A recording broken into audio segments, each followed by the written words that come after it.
کے T R کا راہل گاندھی کو کھلا خط، سی ایم ریونت ریڈی کے بیان پر سخت اعتراض، انجینئرنگ اسٹوڈنٹ اور اساتذہ سے معافی مانگنے کا مطالبہ۔ تلنگانہ کی سیاست میں ایک بار پھر لفظی جنگ تیز ہو گئی۔ بی آر ایس کے ورکنگ پریزیڈنٹ کے ٹی آر نے لوک سبھا میں اپوزیشن لیڈر کانگریس رہنما راہل گاندھی کو ایک تفصیلی خط لکھا۔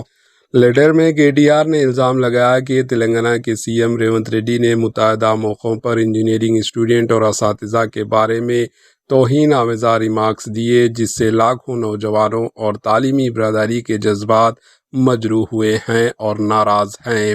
کے ٹی آر نے راہل گاندھی سے مطالبہ کیا کہ سی ایم ریونت ریڈی کو فوری طور پر اپنے بیانات واپس لینے، انجینئرنگ اسٹوڈنٹ، اساتذہ اور تلنگانہ کے نوجوانوں سے غیر مشروطی عوامی معافی مانگنے کی ہدایت دیں۔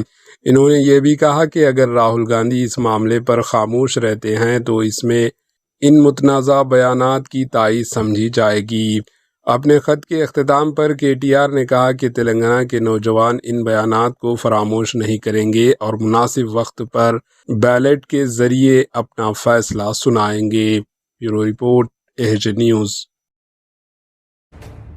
اے نیوز کے یوٹیوب چینل کو سبسکرائب کریں اور بیل آئیکن کو دبانا نہ بھولیں تاکہ آپ کو ہر نئی آنے والی ویڈیو کا نوٹیفیکیشن بر وقت مل سکے۔